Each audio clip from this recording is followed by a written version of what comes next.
Our topic for today is restoration. Anong pagkakaintindi ng restoration? Si Venus. Restore. Kakaintindi ko ate rin yung Okay.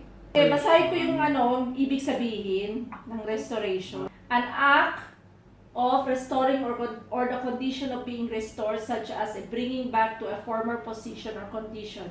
Reinstatement, that restoration of peace, restitution, restoring to an unimpaired or improved condition, the restoration of a painting. So, parang sa dati na na-restore siya ulit. Kung nasira man siya, na balik siya ulit. Refresh. To bring back. To bring back. Lost. Sample, ito, nasira yung painting pero naibalik niya ng maayos. Bumalik ng maayos siya. So, parang na-repair na, gano'n. So, yun yung restoration. So, Pwede mo naman siyang i-ano dun sa sabihin na parang i-restore kita, i-restore ko yung pagkatao mo compare sa ngayon or yung sa darating pa. Parang ganun, di ba? Kung sino ka ngayon, ano ka ngayon, kaysa dati.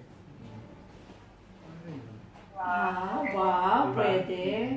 Ikaw, Sis Vanessa. Yun ganun nga. Biblically speaking, when you say restoration or restore, yan yung isang tao na anak ni Lord na minsan nawala sa kanya, nawalay sa kanya, nawasak ang buhay, na bumalik uli sa kanya, na-restore siya. Restoration, be? Yung minsan kasi tayo talaga, kahit na lagi tayo pray, constant prayer, constant worship, and we need always still to restore and to refresh. Kasi minsan yung faith natin, hindi naman siya consistent. Kailangan laging ma-restore talaga para maging deepen yung faith. So, kailangan talaga lagi siyang na-restore. It's very important. May restoration lagi kay Lord para hindi tayo mawalay. Tsaka mahirap kasi magsimula. Kasi pag medyo nawalay, magsimula ulit, start again. Kailangan talaga always may restoration. Sa yung faith mo at saka yung kay Lord ay mas laging ma-renew. So, renewal, restoration of your faith is very important. Yan. Okay, amen. Last word, pass. Amen. Sabi nga, yun nga, restoration is to bring back kung ano yung mga nawala sa ibang aspect ng ating buhay. Katulad ng ating relationship kay Lord, tayo nawala. Hindi lang mga materials na nawala, pera, kundi yung ating health, yung ating, yung peace of mind, yung ating strength, i-restore ni Lord, yung ating, relationship kay Lord, i-restore ni Lord yan. Especially mga ninakaw ng power sa atin.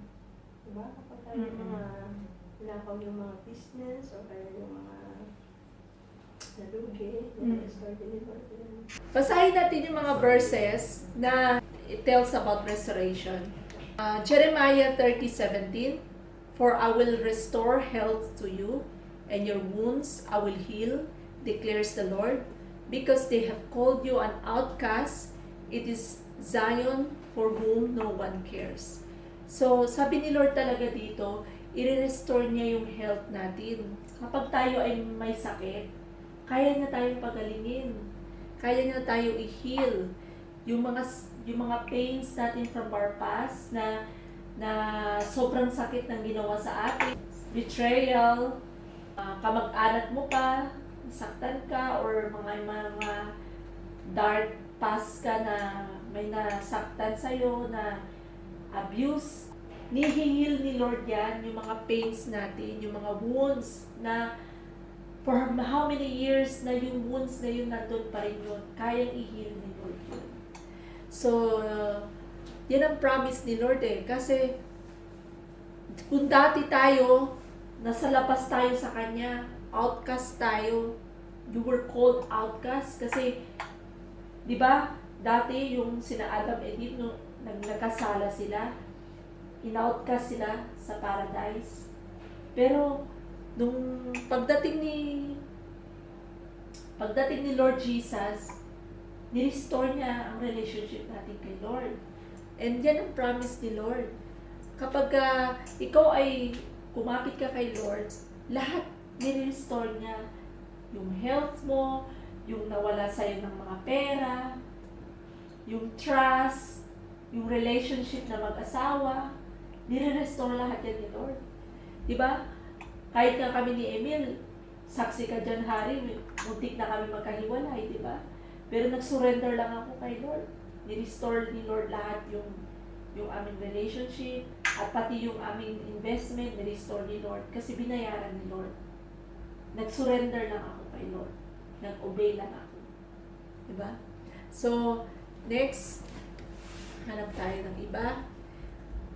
Sa Joel 2:25, so I will restore to you the years that the swarming locust has eaten. So, yung time na yun, may mga locust na kinain lahat ng mga pananim nila. So, sabi ni, ano rin kasi yan eh, pinapayagan din ni Lord na mangyari yan. To test our faith, to test our trust on Him. So, naanot din tayo niya na kung sino yung kumakapit kay Lord hanggang at the end, sino yung naniniwala sa Kanya at hindi bumitaw sa Kanya. Nire-restore ni Lord lahat yan, mga nawala sa atin. Kaya, bilib din ako kay Vanessa, kahit 2 years na ang motor, pero nandito pa rin siya kay Lord, kumakapit pa rin siya kay Lord at umaasa siya. And we will witness for that, Sis Vanessa. God has planned for you. God is training you also to a great purpose. Hindi natin alam kung ano yung purpose niya, pero si Lord kasi alam niya yung pinaka-best para sa iyo. Kahit dito sa atin, kay Sarah, may tinitrain si Lord sa kanya. Kahit man ano man niya nangyari, wala siya dito. At kahit sina Clark na wala rin dito, inaano yan sila ni Lord, tinitrain yan sila. Gayon din ang sinasabi ko kay Emil nung wala pa siyang work. Be, you have to trust the Lord. God is training you now to be humble. Humble yourself, surrender to the Lord, and just serve and trust Him. Nung una, nagagalit pa sa akin si Emil. Bakit humble? Bakit humble ako? Anong tingin mo sa akin? Mayabang ako. Sabi pa ni Emil. Pero sabi ko, hindi be. Yan kasi ang nire-remind sa akin ni Lord na maging humble daw tayo. Kasi yan din ang natutunan ko na maging humble. Yan lang talaga. Humble yourself to the Lord and God will restore everything. Amen? Zechariah 9:12, return to your stronghold, O prisoners of hope. Today I declare that I will restore to you double. Yan ay, ano ka pa dyan eh, yung pinahawakan mo lang pa lang, yung hope pa lang, no? Pero ang promise ni Lord, today I declare that I will restore you the double. Kung ano man yung mga pinanghawakan mo, yung hope na inaasam-asam mo, i-restore talaga ni Lord yun. Ibabalik niya yun. Kung ano yung nawala sa'yo, yung motor na yan, matatapos din yan. Hindi lang natin alam kung kailan, pero matatapos din yan. Si Lord lang nakakaalam yan. Pero we just have to trust Him. Huwag na tayong madismaya. Ang ano lang dyan, si Lord, may plano siya for everything. Kahit ako dati, hindi ko maintindihan talaga kung minsan yung mga prayer ko hindi nasagot. Pero at the end, I realize, meron pala siyang plano. Kaya naman pala, hindi natupad yun. Kasi, yun pala ang mangyayari, hindi maganda. So, maraming instance na ganun. So, may plano talaga si Lord. Kaya kung bakit hindi yun nabibigay ni Lord, hindi lang natin alam. Amen? So, huwag ka mag-alala kasi minsan si Lord, naniniwala talaga ako. Kapag may nawala sa'yong 1,000, nalungkot ka doon. si Lord, pag nirestore niya yan, dinodoble pa niya, minsan more than doble pa. Ganon si Lord. Amen? Basta kakapit lang tayo sa Kanya. Next is Isaiah 57:15. I restore the crushed spirit of the humble and revive the courage of those with repentant hearts. See? Ito yung sinasabi ko lagi. Yung spirit natin na when we are very down, moment tayo, crushed spirit, like si Joy, nung namatayan siya ng asawa, sobrang crushed spirit talaga siya eh. Down na down siya. Yung kailan na down na siya, pagod na pagod pa siya, bugbog pa siya sa pagod dahil ang dami niyang asikasuhin para sa paperwork ng asawa niya para ma-exit, tapos yung visa niya, kailangan pa niyang yung parang alam mo yung pagod na nga ang spirit mo, pagod pa ang katawan mo, parang sobrang bugbog ka na, di ba? Lugmok na lugmok ka doon eh. Pero sabi nga ni Lord, I restore the crushed spirit of, nag-humble si Joy. Nag-surrender siya kay Lord through baptism. Pero si Lord ang nagtumulong sa kanya. Kasi sabi niya, yung time na down na siya, nag-surrender na lang siya kay Lord through baptism. Nag-humble siya kay Lord. And God revived everything.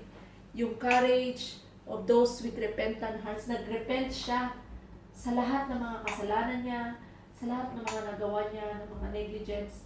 Nag-humble siya kay Lord and repent with all her heart. Tingnan mo, restore lahat ni Lord yung kanyang lakas, yung kanyang spiritual ngayon, dumoble yung lakas ng spirit niya. At meron 2 beses siya na increment. Tapos ano siya na yung hindi mo mapapansin sa kanya na namatayan siya kasi yung joy ng hearts niya, yung sa mukha niya, makikita mo. Kasi kung ano yung joy sa loob ng puso mo, lalabas yun sa mukha mo. Ganun siya. Next is Psalm 51:12. Restore to me the joy of your salvation and uphold me with a willing spirit. Yan din sa Psalm 5:12. Minsan kasi, kahit na Christian na tayo, naniniwala na tayo kay Lord, alam na natin yung promises ni Lord, minsan nakakalimutan pa natin na nawawalan tayo ng gana, pumunta sa BS. Malalaman lang natin na yung ginagawa natin ito kasi alam natin ang promise ni Lord is salvation eh. Sa langit, di ba? Makakasama natin siya. Pero minsan, kapag meron ka lang temptation, meron lang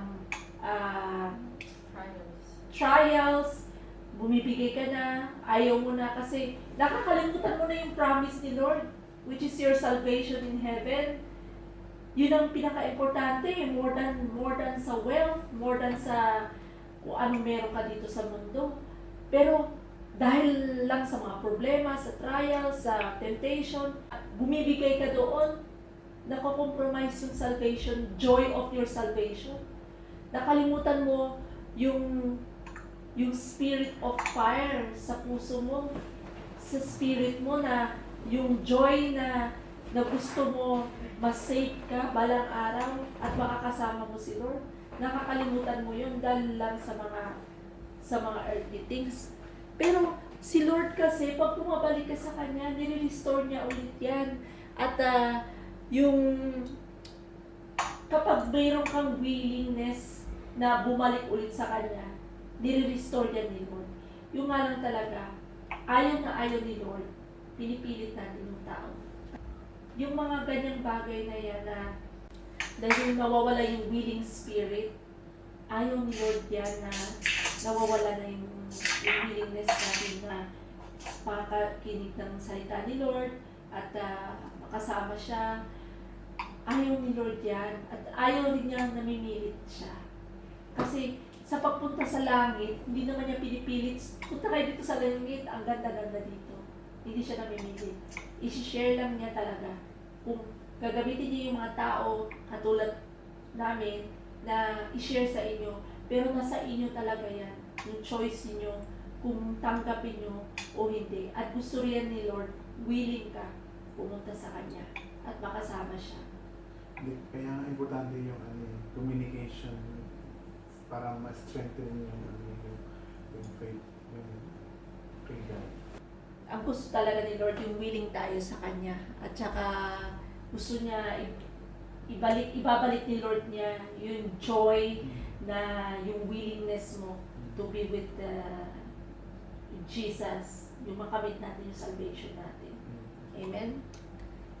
And the next is 1 Peter 5:10. After your season of suffering, God in all His grace will restore, confirm, strengthen, and establish you. See?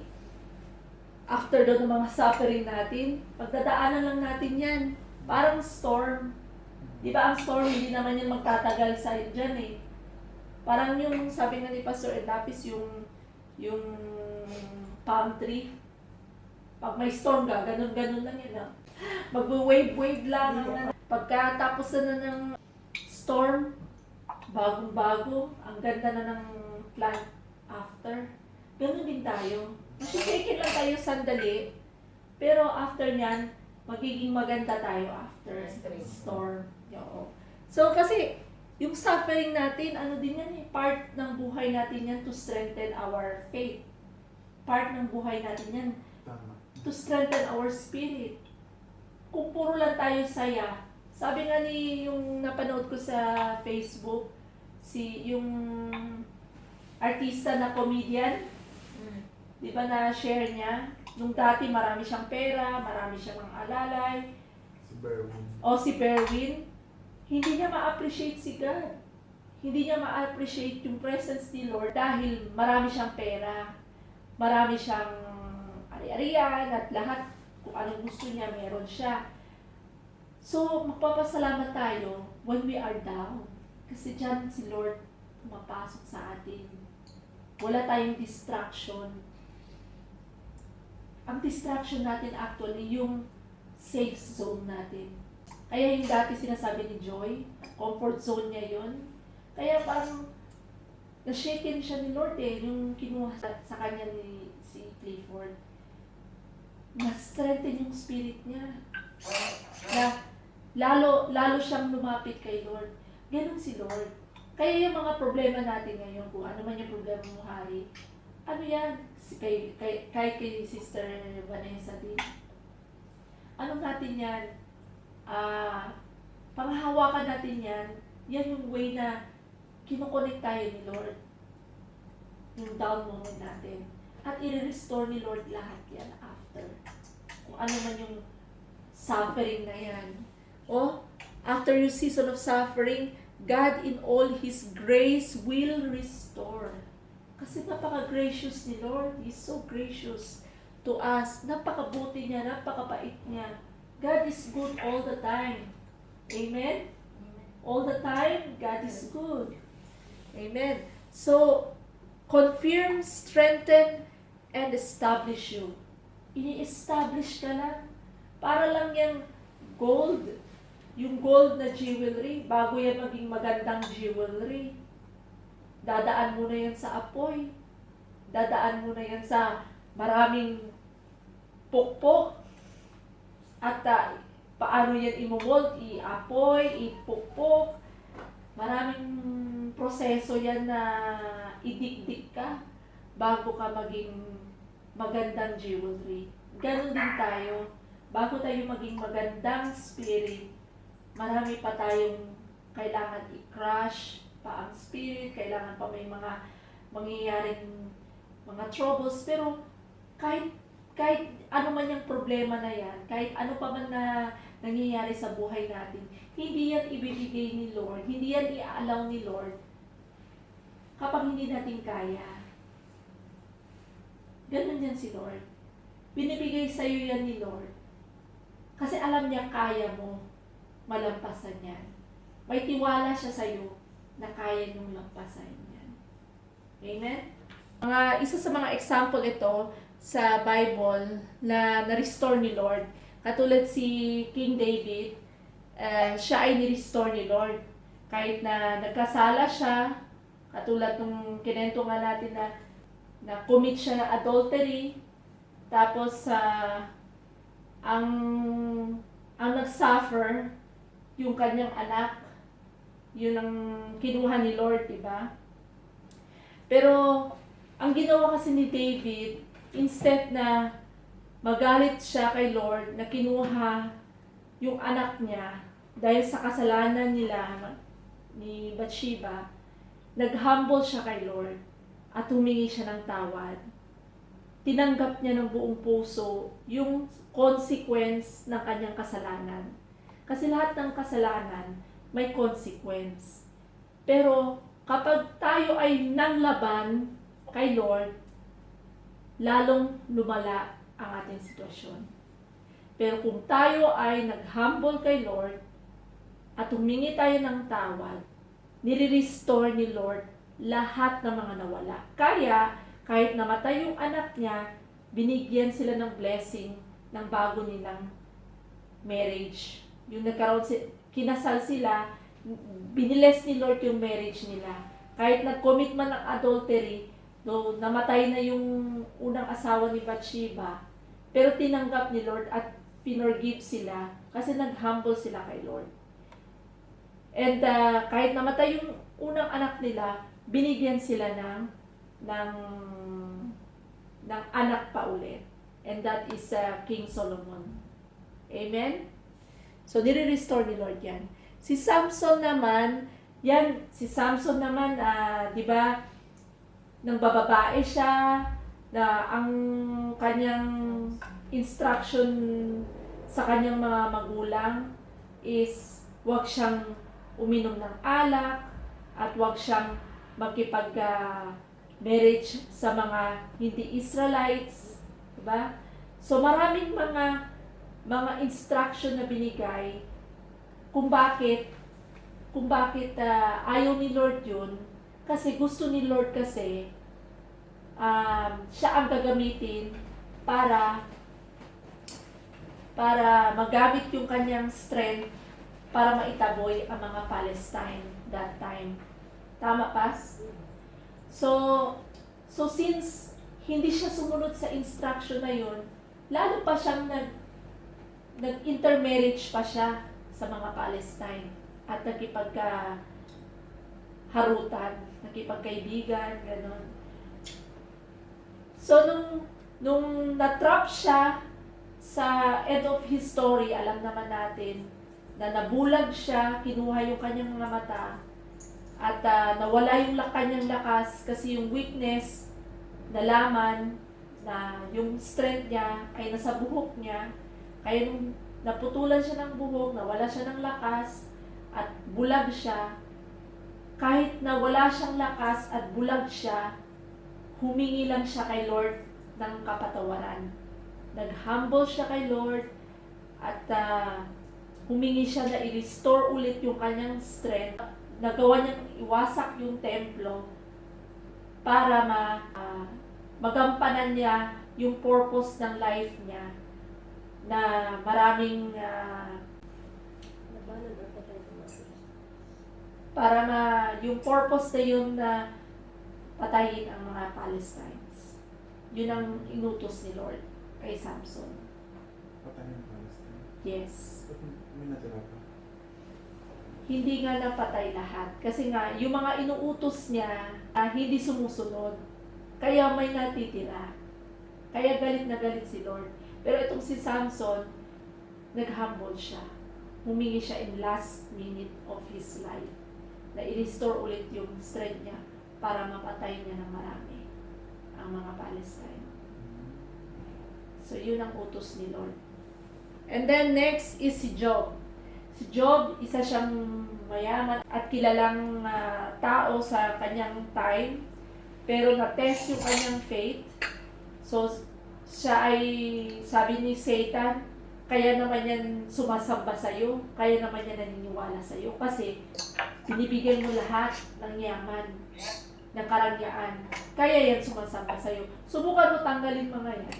Ewan ko lang kung sasampahin ka pa Sabi pa ni Lord, o sige, tanggalin mo yan. Pinayagan ni Lord, tanggalin mo yan. At huwag mo siyang patayin. At proud ako sa anak ko na yan si Job, na hindi niya ako tatalikuran. Pero si Satan, gumawa siya. Tinanggal niya ang yaman. Marami siyang ginawa eh. Namatay yung kanyang mga anak. Binigyan niya ng mga hurricanes. Namatay lahat ng mga anak niya. Lahat ng mga cattle niya na nanakaw ba pas o namatay? Namatay din, no? Yung mga cattle, yung mga hayop, yung mga halaman niya, mga nawasak. Tapos mga servants niya na alisa na kasi wala na. Yung asawa niya, iniwan siya. Yung mga kaibigan niya pumunta sa kanya. Instead na i-comfort, sinabihan pa siya ng ano-ano, na masasakit.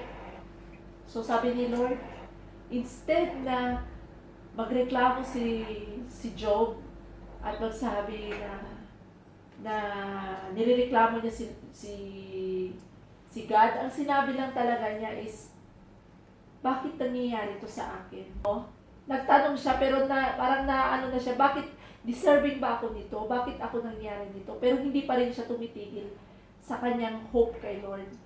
No? Hindi niya maintindihan. Pero never niya sinabihan ng masama si Lord. God sees his heart at nakapasa siya sa test na yun. Anong nangyari sa kanya, Hari? Dahil nakapasa siya, ni-restore ni Lord lahat. Nagkaroon siya ng bagong wife at lahat ng mga ari-arian niya dumoble at mas malaki pa at humaba ang kanyang buhay. Na-restore yung sakit niya, nawala siya ng sakit, at lalo siyang yumaman, at lalo siyang naging masaya sa kanyang buong buhay. Ganun ang buhay ni Job. Dahil hindi siya bumitaw eh. Kung yung mga problema mo ngayon, wala lang yan sa kalingkingan ni Job. Diba sis, yan yung sinasabi ko? Grabe yung nangyari kay Job. Kung basahin mo yung Book of Job, napakahirap yung buhay niya ng ginawa sa kanya. Pero kumapit siya kay Lord, hindi siya bumitaw kay Lord. Kaya lahat ni-restore ni Lord yan. Yung health, yung wealth, yung relationship niya sa family niya, ni-restore niya lahat. Amen? Ito naman, yung possessed by legion. Ito na, possessed siya ng devil. Thousands. Thousand pas? Oo. Thousands of evil spirit. Pumasok sa isang katawan. Para siyang siraulo na naglalakad-lakad na hindi mo wala sa kanyang katinuan ng pag-iisip, naglalakad sa madilim. Pero si Lord Jesus, nung tinaboy niya yung mga legions na yan sa kanyang katawan, at sinabi lang niya, Lord, gusto ko sumunod sa iyo. Sabi lang ni Lord, bumalik ka sa pamilya mo at sabihin mo yung ginawa sa iyo ng Diyos. Ganon. So kaya napaka-importante ang testimony. Napaka-importante ang testimony dahil ito ay nagpapatunay tayo na talagang merong Diyos, na merong napakabuting Diyos. Ako, ite-testimony ko, more than a year ako walang work. Nag-serve lang ako kay Lord. And hindi ako nag-alala, nagbasa ako ng Bible. What else? Next is blind. Yung mga bulag. Si Lord, ang dami niyang hinil, pati mga disciple. Nihil nila yung mga bulag. Hindi lang physical bulag, ha? Pwede rin maging spiritual blind. Kasi minsan tayo hindi natin alam yung truth. Bulag tayo sa kung ano yung natutunan natin. So, pag nire-restore ni Lord yan, katulad din tayo sa mga nasa Bible, yung mga blind na binalik ni Lord yung kanilang eyesight. Yes. So, yung isa leprosy, di ba? Nakwento din natin yung leprosy. Yung mga taong ni-restore ni Lord yung kanilang sakit. Yung katulad si Naaman, di ba? Yung mga 10 leprosy. na pinagaling ni Lord. Diba? Yung isa lang bumalik. So, si Jacob din, ni-restore din ni Lord yan. Kasi, nagkasala siya eh.